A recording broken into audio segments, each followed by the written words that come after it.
Paul McGuire Grimes, KSTP, Minneapolis, St. Paul. Chris, it is really great talking to you today. Your movies, especially Harry Potter, are such like classic family films that have just stood the test of time. So congratulations. Such a Oh, fantastic career. thank you so much. Thanks. Yeah. Now, take me back to casting Daniel Radcliffe, Emma Watson, Rupert Grint, because you must have seen just thousands of young kids. How did you know that they were the ones, especially knowing that they'd have to kind of grow into these roles as well? Yeah, Emma and Rupert were that was fairly easy. I mean, Dan Radcliffe was easy for all of us, except his parents were reluctant to have him in the movie because of the potential fame that would happen. So it took a little convincing, but finally we were able to get Dan into the film, and it was his screen test basically sold everyone because Dan, even at that young age, had a very deep, sort of complex, haunted quality about him, which was amazing for a kid who's 11 years old. Right. Now, you've worked with John Williams a couple of times now with Home Alone, Stepmom. Just describe that collaboration with him here. Do you just kind of let him do his thing, and is it just magic?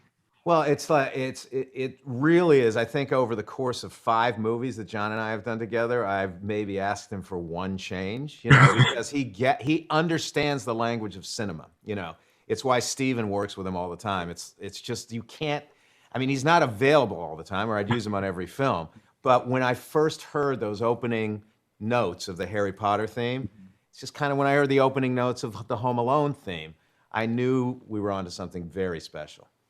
Oh, I mean, I think about Somewhere in My Memory all the time and always play it around Christmas when I'm watching Home Alone, of course. It's one of our traditions to play Home Alone as we're putting up the Christmas tree. I love it. I love it. Now, I love the use of like practical effects and real props and real sets versus kind of an over-reliance on CGI. Do you think you would still approach it that way if you were to make the movie today, given how much technology has changed?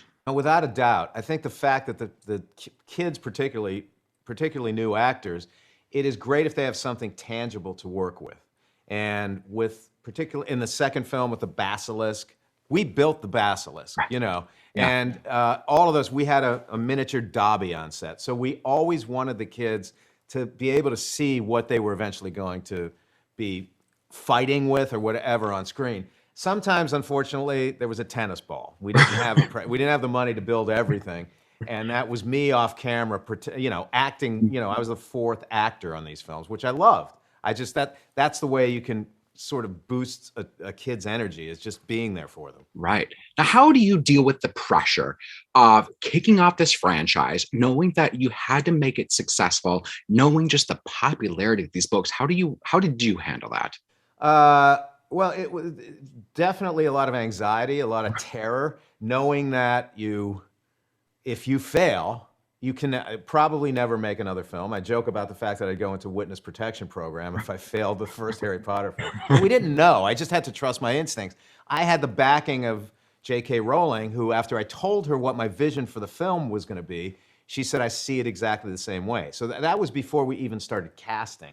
So for me, that vote of confidence sort of kept me going through the entire process. Now, every weekend I will catch a Harry Potter marathon on cable, without a doubt. Do you ever just sit back and watch them if you find them on cable? No, I tend not to do that with any of the films I've done. I mean, if it's on cable, look, we're hitting the holiday season. So, after all these years, my films seem to play from Thanksgiving to January 1st. Right. And so you can't miss them. Yeah. So there will be a moment where I'll watch something, and then that thing will go off in my brain where I say, I wish I did that differently, and I have to just turn to another channel. Right. Have you ever thought, what house would the Sorting Hat put you in if it was on top of your head?